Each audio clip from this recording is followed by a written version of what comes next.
was an inn, and beside it, a humble little stable. Many animals lived in and around this stable. There was an elderly brown cow with a worried look in her soft eyes. Dear me, I've never seen the inn as crowded as it is tonight. I'm lucky to have this warm bed for myself. A pretty young goat, who wanted more than anything to take over the cow's bed, peeked in the doorway. You no longer give milk, old cow, so you don't deserve that bed. And the sooner the innkeeper turns you out, the better I'll like it. Oh, someday you'll be old like me and not able to give any milk. And you won't care for the thought of anyone taking over your soft bed. Nah, I'll worry about that when and if the time comes. Blackie, the innkeeper's dog, who had been sleeping in a patch of sunlight in the yard, woke up just then. Oh, are you two arguing again? Not at all, Blackie, but I do think Mrs. Cow should know what the innkeeper has in mind. Moo, have you heard something? I certainly have. Well, what is it, Mrs. Goat? Nobody keeps secrets here in the stable. All right, I'll tell you. I heard our master say that he has no more room in the inn, and if anybody else comes in tonight, he's going to offer them the stable. Oh, me. I knew it would come to this someday. Now, Mrs. Cow, you mustn't worry. Maybe no one else will arrive at the inn tonight.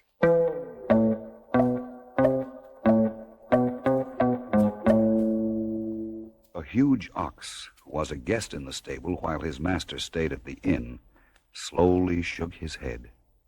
All day I have been pulling my master's cart along the road, and we passed many people on their way here to register for the taxes. There will be more guests tonight. You can be sure of that.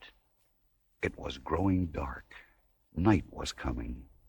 The night that was to be the most wondrous the world has ever known.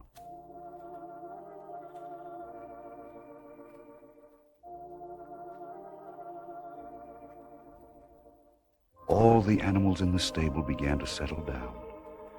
Two doves high up on the rafter closed their eyes and softly cooed each other to sleep. The old cow shifted herself on her bed of straw and closed her eyes. Mrs. Goat stretched out on the ground. This isn't too bad. Still, there's nothing better than a nice bed of straw, like Mrs. Cow's.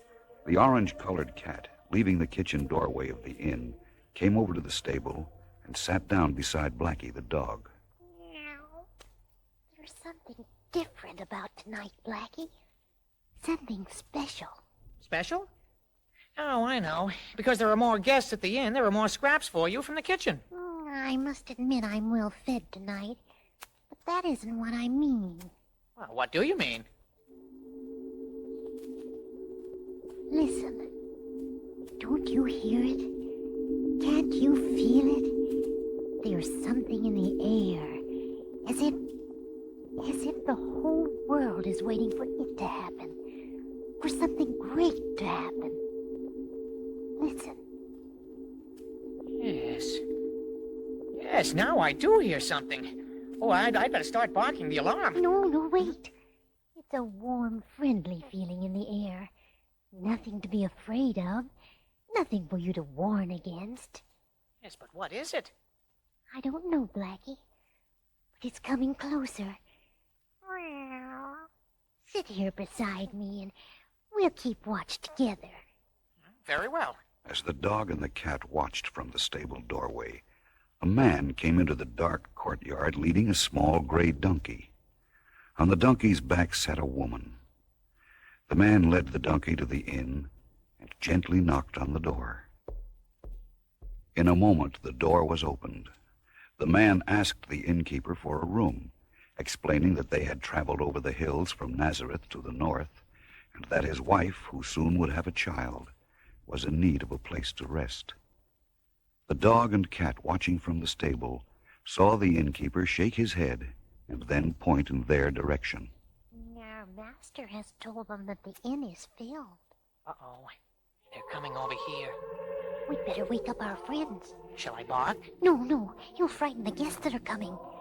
Meow. Meow. Wake up. Wake up. Meow. What is it? What's wrong? What's that I hear?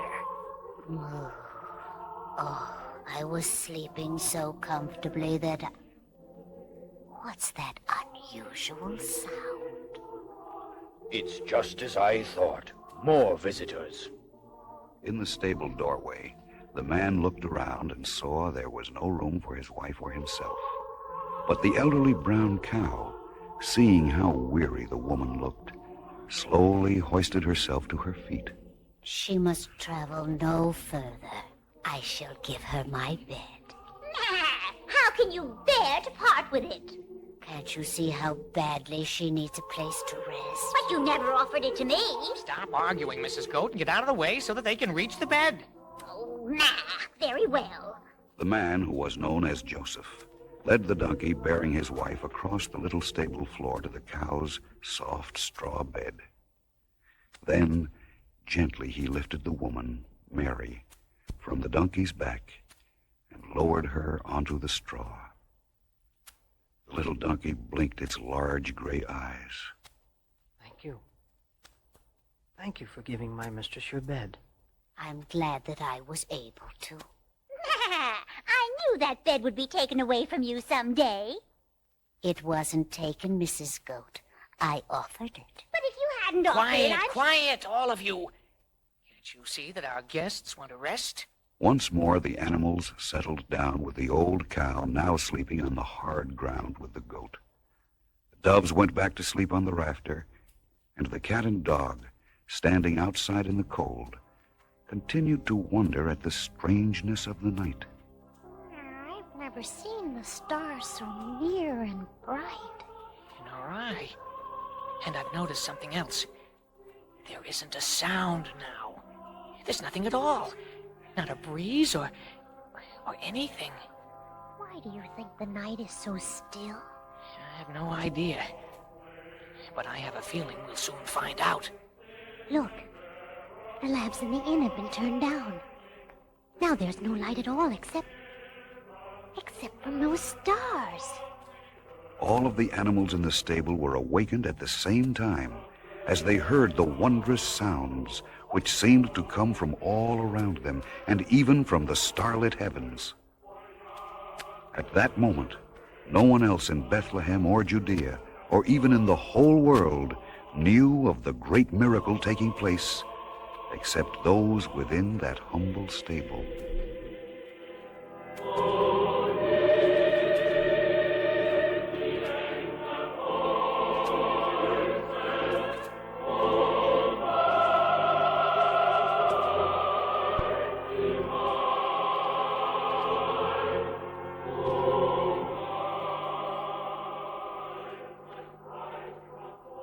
As Mary held the newborn babe in her arms, the old cow gently nuzzled the other animals. My manger can serve as a crib for the infant.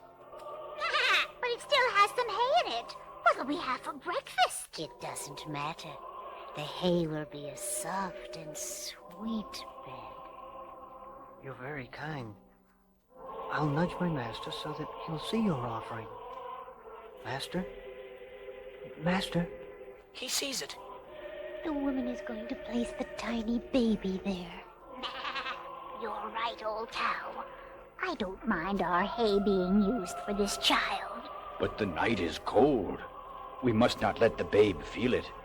Crowd close, my friends. Yes, we ought to keep the babe warm. As the doves cooed the tiny child to sleep, and the animals of the stable crowded close around the manger to keep out the cold of night, the dog and cat moved silently to the doorway, where they gazed up at the heavens. What is that up there? A star. The brightest, most beautiful star I've ever seen. Listen. A great star shining in the east was seen by shepherds keeping watch over their flocks. Angels appeared to them, telling of the miracle in the stable at Bethlehem. and the shepherds began to lead their flocks toward that holy place. In other lands, kings and wise men saw the star and knew what it meant. They mounted their camels, and carrying rich gifts of gold, frankincense, and myrrh, rode toward the east, following the great star. None of the animals in the stable slept that night. Instead, they provided a circle of warmth for Mary and Joseph and the tiny baby. With the star hovering above the stable, the first shepherd arrived, leading his flock.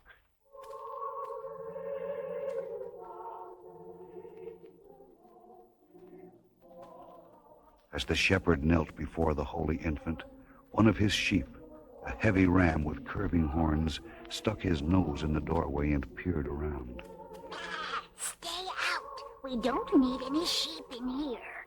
I go wherever my master leads, and he has brought us here. I too wish to see the infant and give it warmth. There's no room around the manger. Nevertheless, I and the rest of my flock can give the infant warmth. You see what my master carries across his shoulders? A blanket made from our soft wool. Let me remind him of what must be done with the blanket. Moving to where his master knelt, and taking the edge of the blanket in his mouth, the ram tugged gently at it until it fell from the shepherd's shoulders. Then the ram moved to the manger and left the blanket there. Mary gave him a grateful look as she tucked the warming wool around the baby. As the first fingers of morning light reached into the courtyard, the dog and cat sat together in the stable doorway and watched the approach of the first caravan of visitors. Shall I bark and warn our master at the inn? You'd wake up the infant. Oh, you're right. I won't make any noise. Here comes the caravan. The people are going in to worship the Holy Child. I wonder where they're from. Meow. That big camel over there looks friendly.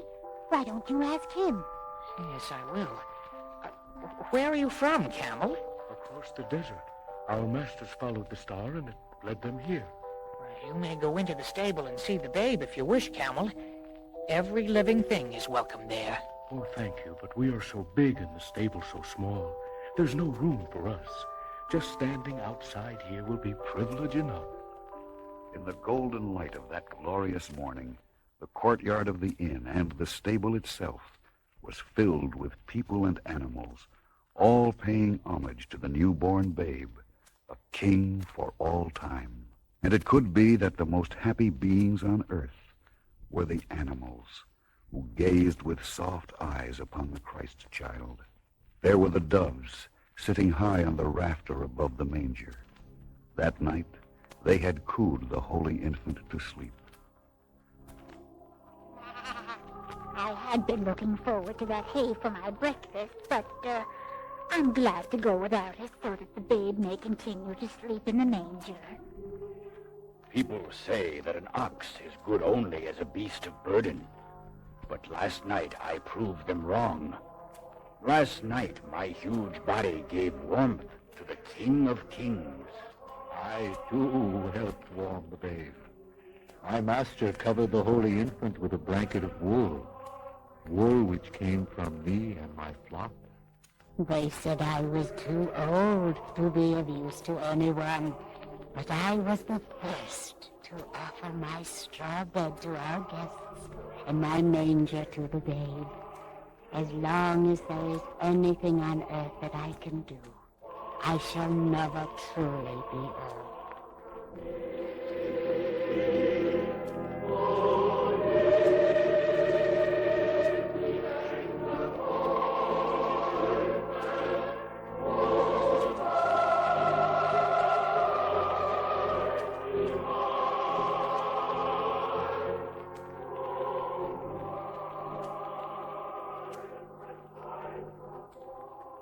As for Blackie the dog and the orange-colored cat, they sat together over in a corner of the stable, where they were able to see not only all the visitors, but the newborn babe as well.